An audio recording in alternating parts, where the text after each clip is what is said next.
여러분과 함께 나눌 말씀은 역대상 25장인데요.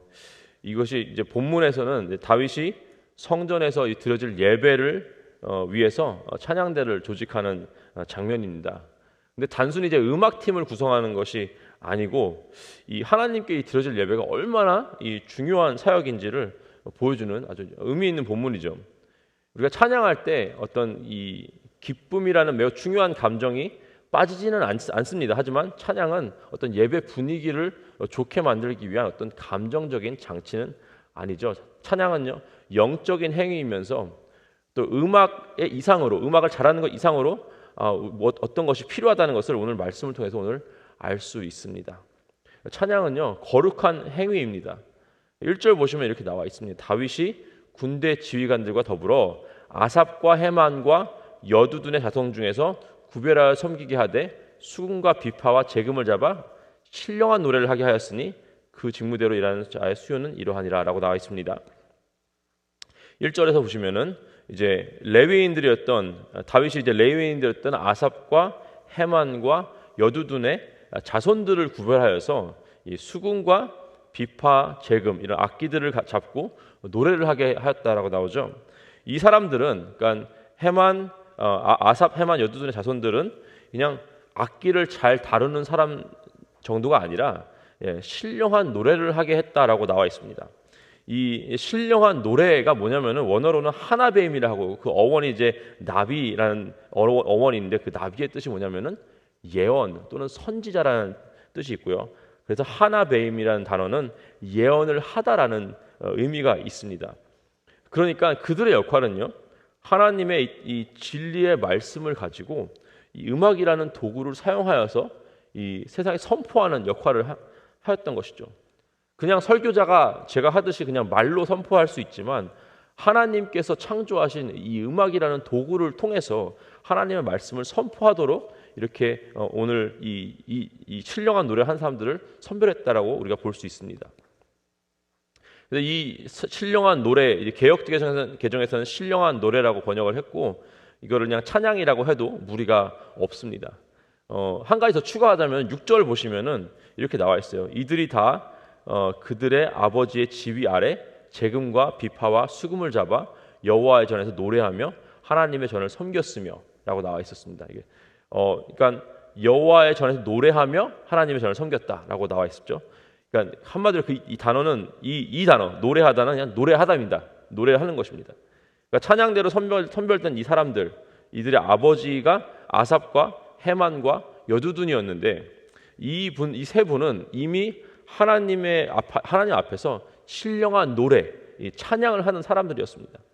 헤만은요 사무엘의 자손인데 이 언약궤가 이스라엘에 돌아왔을 때 찬송하는 일을 맡았습니다. 그래서 중간에서 섰어요. 찬양대장 같은 역할을 했죠.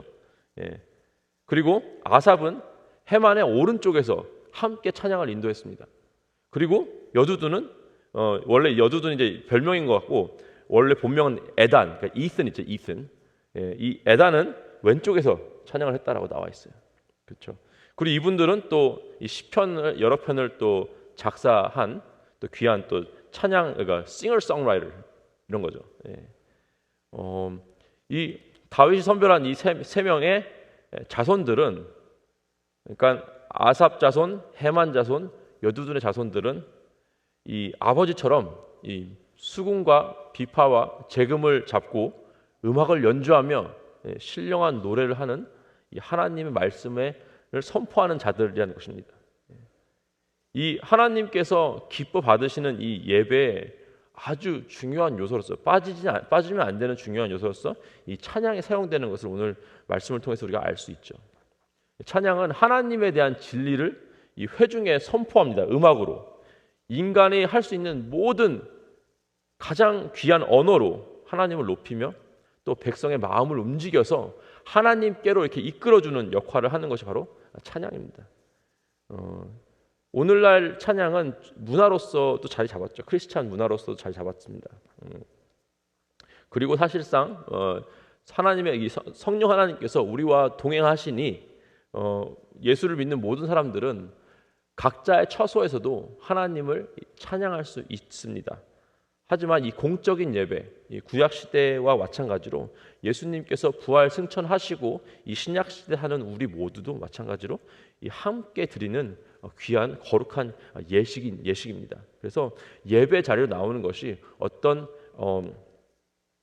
삶의 자리의 연장선이라보다는 굉장히 거룩하고 구별된 그 예배 시간이라는 사실을 좀 기억하시길 바랍니다. 그 다음에는 찬양은 아주 거룩한 연주입니다. 본문 7절 보시면 이렇게 나와 있어요. 그들과 모든 형제 곧 여호와 찬송하기를 배워 익숙한 자의 수요가 288명이라. 그러니까 이들은 이미 그 아버지의 영향을 받아 음악에 아주 뛰어난 음악가들이었습니다. 뮤지션들이었어요. 뭐 서로 실력 차가 좀 있었겠지만 이들은 뭐 음치나 박치 이렇게 음악을 모르는 사람들이 아니라 악기를 이미 배웠고 잘하며 노래를 잘하는 사람들이었어요. 적어도 이 온 이스라엘 중에서 레위인 중에서 뽑혀왔으니까 이들의 어떤 음악적인 실력은 검증이 됐을 것입니다. 이런 어떤 전국구의 뮤지션들이 모여 있으니까 얼마나 이 멋진 음악을 연주하고 노래했겠어요. 그렇죠? 이미 어렸을 때부터 아빠의 모습을 보고 집에서 막 아빠 하는 거 따라하고 그랬을 거 아닙니까? 근데 이 7절 말씀에는요, 음악을 배운 사람이라고 나오지 않습니다. 뭐라고 나오죠? 여호와 찬송하기를 배웠다라고 나옵니다. 매우 중요한 포인트입니다. 예배에서 이 찬양으로 섬기는 사람들은 음악가를 넘어서 예배자여야 한다는 사실입니다. 찬양은요, 우리가 누구나 부를 수 있어요. 그렇죠? 하나님께서 우리에게 소리를 낼 수 있는 이 기관들을 주셨죠. 그래서 성대도 있고 우리 목도 있고 폐도 있어서 우리는 소리를 낼 수 있습니다. 실제로 이 시편 100편 1절에는 이렇게 나와 있습니다. 온 땅이여 여호와께 즐거운 찬송을 부를지어다. 온 땅 우리 모두는 여호와께 즐거운 찬송을 부를지어다. 근데 이 즐거운 찬송의 원어가 루아인데요. 이 뜻이 joyful noise입니다. joyful noise. 아름다운 멜로디가 아니라 노이즈가 뭐예요? 그냥 소리죠, 소리. 근데 즐거운 소리를 내라. 하나님 앞에 삼함 딱 맞춰가지고 음정 박자 하나 안 틀리고 멋있는 노래를 불러라가 아니라 하나님 앞에 즐거운 소리를 내라. 그러니까 소리는 누구나 낼 수 있어요. 그러니까 찬양은 누구나 할 수 있는 것입니다. 하지만 그래서 하나님을 예배하는 모든 사람들은요, 그냥 음이 안 맞아도 되고 박자도 안 맞아도 돼요. 막 허스키한 소리가 나도 되고 막 코맹맹이 소리가 나도 됩니다. 하지만 이 찬양으로 예배를 섬기는 사람들에게는 이 두 가지가 필요해요. 하나는 음악적인 스킬, 어느 정도 이제 스킬이 있어야 됩니다. 사실 이건 다른 사역도 마찬가지 아닙니까? 생각해 보시면은 예를 들면 요리를 전혀 하지 못해요. 요알못이라죠. 요리를 알지 못해요. 근데 주방 봉사할 수 없죠. 그렇죠? 소금과 설탕을 구분 못하는 사람들이 주방 봉사를 하게 된다면은 그렇죠. 운전면허가 없는데 우리가 수송을 할 수가 없습니다. 그렇죠. 그러니까 각자 사역에 어느 정도의 어떤 스킬이 필요한 건 당연한 것입니다. 하나님께 주신 것으로 하나님께 영광을 돌려야 되기 때문에. 그렇기 때문에 찬양으로 이 예배를 섬기는 사람들에게 당연히 필요한 것들은 음악적인 스킬이죠. 그렇죠. 근데 그 음악적인 스킬보다 더 중요한 게 있다는 것입니다. 바로 여호와를 찬송하는 법을 배워야 합니다. 노래를 할 줄 알지만 여호와 찬송을 못할 수도 있습니다. 아무리 훌륭한 음악가라도 찬양으로 예배를 섬기는 자리에 서야 된다면은 예배자로서의 훈련을 받아야 된다는 것이죠. 제가 인디애나에서 이 크리스찬 락 밴드에서 제가 활동한 적이 있습니다. 사실 저희 노래가 아직도 유튜브랑 스포티파이에 있습니다. 그 장르가 뭐냐면은 이 80년, 90년대 American Classic Rock. 그리고 이제 그 락 음악에 이 복음적인 메시지를 담아서 이게 활동을 했었는데 그 밴드 리더였던 분이 그 인디애나에 있는 어떤 미국 감리교회 찬양 인도자였어요. 백인 아저씨였어요. 그러니까 찬양 인도자에서 하루는 이제 그분의 이제 교회 찬양팀 연습에 구경을 간 적이 있습니다. 근데 드러머가 엄청 잘 치는 거예요, 진짜. 너무 화려하고 너무 기술이 좋았습니다. 그래서 제가 물어봤어요. 누구냐? 어떤 사람이냐 했더니 동네 그냥 뮤지션이라는 거예요.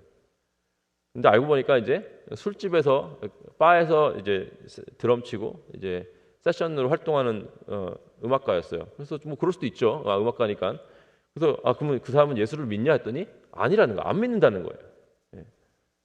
안 믿는 사람을 자기의 그 하나님께 드려진 예배 자리에 드러머로 그 돈을 줘서 그러니까 드럼을 잘 치고 싶으니까 어떤 게 전 솔직히 이해가 안 됐어요.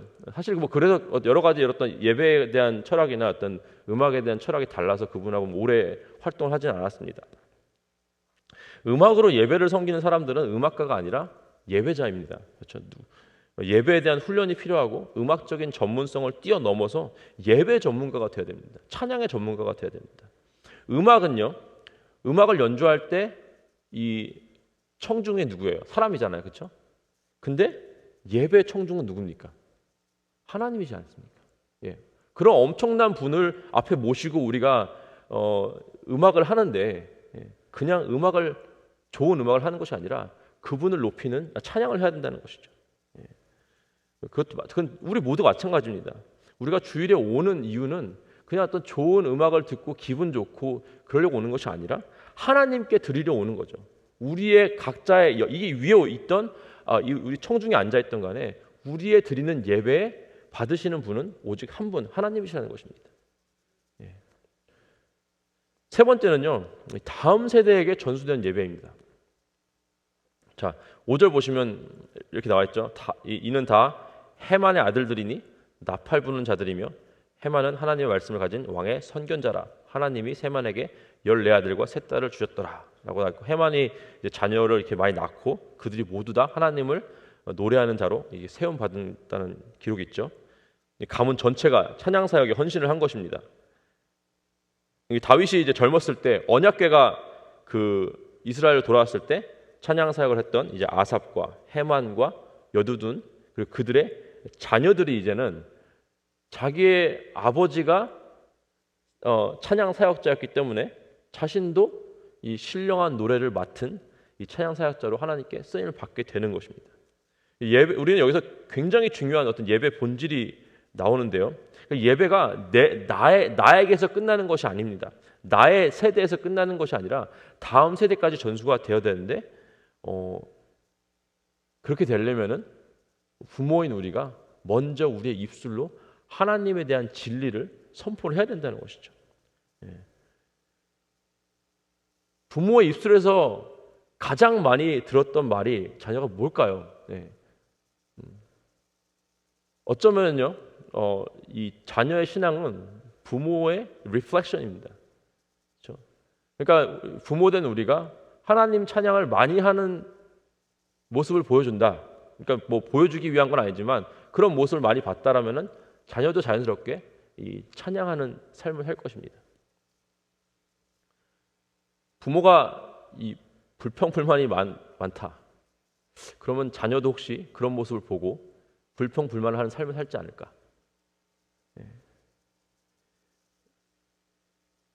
부모가 입술에서 돈돈돈 하면요, 자녀들도 돈돈돈 하게 됩니다. 그런데 저희의 입술에서 하나님을 찬양하는 이 찬양이 계속 나온다. 매번 흘러나온다. 그러면 자녀들은 그의 삶에서 하나님을 찬양하는 삶을 살게 될 것입니다. 그 예를 오늘 본문에서 볼 수가 있어요. 우리 이 3명의 찬양 인도자의 자녀들이 다 찬양 사역을 했다는 사실은 좀 엄청난 사실입니다. 그러니까 예배가 소비가 되는 것이 아니라 예배는 드리는 거죠. 하나님의 부르심이 찬양은요 사명입니다. 이 귀한 사명을 우리에서 끝나는 것이 아니라 다음 세대에 또 계승을 해줄 수 있는 우리 모두가 되기를 주님의 이름으로 축복하고 기도합니다. 예배를 사모하고 또 그 예배 가운데 헌신하며 하나님께 드려지는 찬양을 드리는 우리 모두가 되기를 주님의 이름으로 축복하고 기도합니다. 함께 기도하시겠습니다. 하나님 감사합니다. 하나님 이 시간 우리의 입술을 열어 주님을 찬양하게 하여 주시옵소서.